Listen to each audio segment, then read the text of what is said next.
بسم اللہ الرحمن الرحیم. خاتون حضرات، میں ہوں اختر عباس، نئے ولاگ کے ساتھ حاضر. مجھے یہ بتائیے کہ لڑکی کے وجود میں سب سے خوبصورت بات کیا ہوتی ہے؟ کیا اس کا سیلف کانفیڈنس؟ کیا اس کی سیلف رسپیکٹ؟ کیا اس کی خوبصورتی؟ کیا اس کے خاندان کی خوبصورتی یا خاندان کی مضبوطی یا اس کی عزت اور عصمت؟ ابھی آپ سوچئے کہ ایک لڑکی جو ڈاکٹر ہے، اس کی شادی ہو گئی تو ایک لحاظ سے ہمیں لگتا ہے کہ نو زندگی is normal and fantastic, but it never happens. The life comes with new challenge every day. یہ لو میرج ہو تو، یہ ارینج میرج ہو تو، شادی شدہ زندگی کے بعد بھی لڑکی کو جو سب سے بڑے ٹارچر یا تھریٹ سہنے پڑتے ہیں وہ اپنی عزت اور عصمت کے لیے سہنے پڑتے ہیں. ہم کسی غیر ملک کی بات نہیں کر رہے، ہم پاکستان کی بات کر رہے ہیں.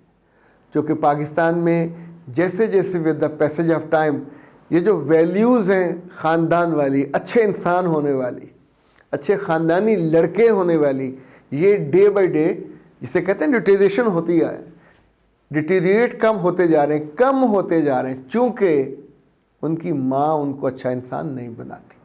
باپ کے پاس ٹائم ہی نہیں ہے، وہ بھی کبھی ڈسکس نہیں کرتا کہ میرے بیٹے تو میرا بیٹا ہے، تیری آنکھوں میں بے حیائی نہ ہو، تیری آنکھوں میں دوسری لڑکی کے لیے لسٹ نہ ہو، احترام ہو، ریگارڈ ہو. جو تمہاری بیوی ہوگی وہ تمہاری ہے، باقی تم کسی کو بھی پسند کرو تو اس کا لحاظ کرنا ہوگا، ریگارڈ کرنا ہوگا.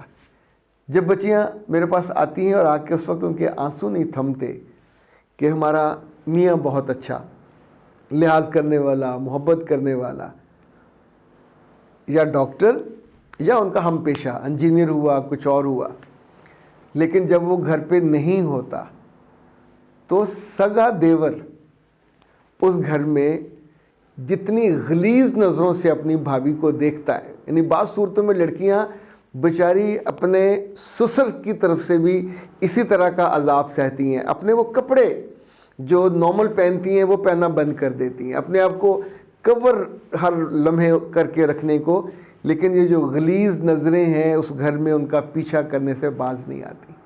اچھا، جس کی انٹینشن بری ہو، جس کا ارادہ برا ہو، آپ اس کو کس کی مدد سے روکیں؟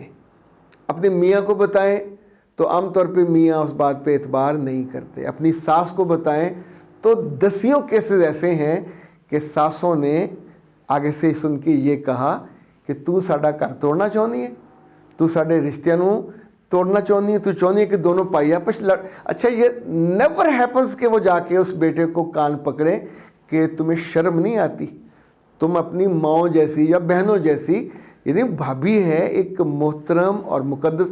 اگر فرض کریں اس لڑکے نے، کسی بھی دیور نے اپنے دل میں اس لڑکی کے بارے میں، اس کے خالہ کی بیٹی ہو، پھوپھو کی بیٹی ہو، خاندان کی کوئی جگہ کسی دیکھا ہو اور دل میں سوچا ہو کہ یہ مجھے اچھی لگتی ہے، مگر اس کا نمبر نیچے ہو اور بڑے بھائی کی شادی وہاں ہو جائے، اس نے تو اناؤنس بھی نہیں کیا، نہ اس نے کبھی خواہش کا اظہار کیا، تو اب وہ اس بھابھی پہ اس لیے بری نگاہ رکھے اور آتے جاتے اس کو چھونے کی، ولگر انداز میں دیکھنے کی کوشش کرے، ٹرائی مارے، اور کبھی تو غلیظ جملے اس کے ساتھ، یعنی اسے کہے کہ اگر تم میرے ساتھ سیٹ ہو جاؤ تو میں تمہیں اس گھر میں بسنے دوں گا، ورنہ چونکہ تم میری پسند تھی میں تمہیں برباد کر کے رکھ دوں گا.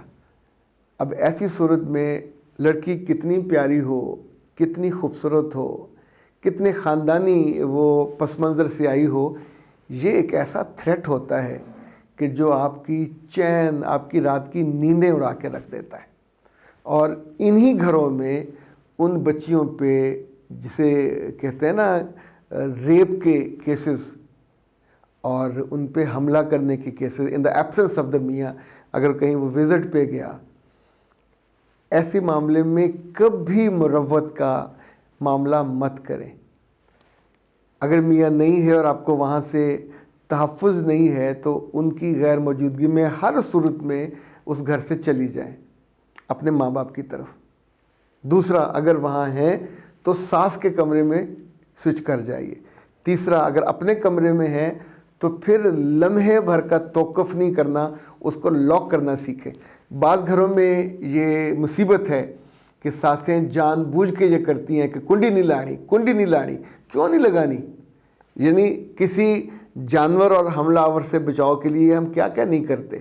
تو انسانوں میں صرف شکل انسانوں جیسی ہو اور پوری کرتوت جانوروں جیسی ہو تو اپنے آپ کو کیا اس کے آگے بندہ پھینک دے کہ اب تو مجھے چیر پھاڑ کے رکھ دے، ساری عمر یہ دکھ نہیں جاتا۔ انسان اندر سے تل تل مرتا رہتا ہے، چونکہ جن بچیوں کو اپنے گھروں میں اپنے بھائیوں سے یا سگے رشتوں سے اس طرح کا عذاب سہنا پڑے، ان کے ساتھ بھی یہی ہوتا ہے۔ سسرال میں جا کے کسی دیور، کسی جیٹھ، ایون سسر کی طرف سے ایسا تھریٹ ملے تو آپ سوچو آپ تنہا ہو، اب آنے والے دنوں میں اس کا مقابلہ آپ نے تنہا کرنا ہے۔ یا پھر دھیرے دھیرے میاں کے ساتھ آپ شکایت لگانے کی بجائے کچھ ایسا کرو گے کہ اس گھر سے آپ نکل سکو اور اپنے عدم اطمینان کا اسے اظہار کر سکو۔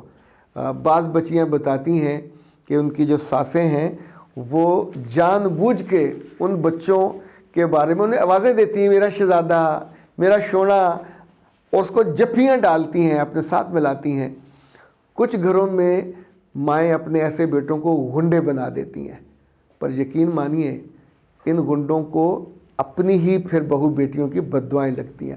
کسی نہ کسی لڑکی کے بھائی کے ہاتھوں پر یہ مارے جاتے ہیں، کتے کی موت مارے جاتے ہیں۔ یہ آپ کو میں لکھ کے دینے کو تیار ہوں، چونکہ بے بس بہو اور بے بس بھابھی جس کی نہ ماں سن رہی ہو، نہ اس کا میاں سن رہا ہو، نہ سسر سن رہا ہو، تو سارے ہی نہ سن رہے ہوں پر دنیا کا سب سے مہربان رب تو اس کی سنتا ہے۔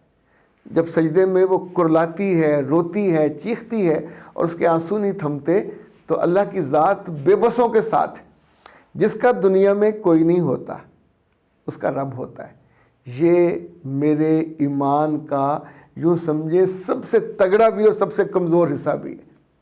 اس پہ کوئی کمپرومائز ہی نہیں ہے کہ بندہ اس لیے روتا پھرے کہ ہائے میں کلہ رہ گیا۔ جو کلہ ہے وہ کلہ نہیں ہے، اس کے ساتھ سب سے طاقتور اور تگڑا ہے۔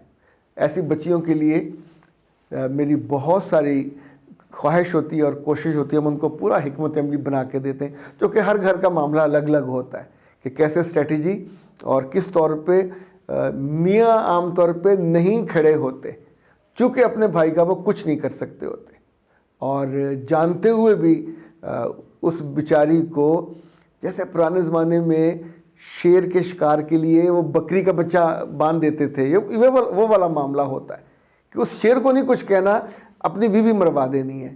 تو یہ ان بچیوں کا بہت جینون دکھ ہوتا ہے کہ جنہیں اپنے دیوروں کی غلیظ نگاہیں جینے نہیں دیتی، اور ان سے ان کو بچنا ہوتا ہے۔ اور اس کو بیٹا بالکل فار گرانٹیڈ نہ لیں، ایسا کبھی وہ فوراً رابطہ کریں تاکہ ہم اس کو بیٹھ کے کیٹیگوریکلی دیکھ لیں کہ اس کو کیا حکمت عملی اختیار کی جائے کہ آپ بچ سکو بڑے نقصان سے۔ اختر عباس کو دیجیے اجازت۔ السلام علیکم۔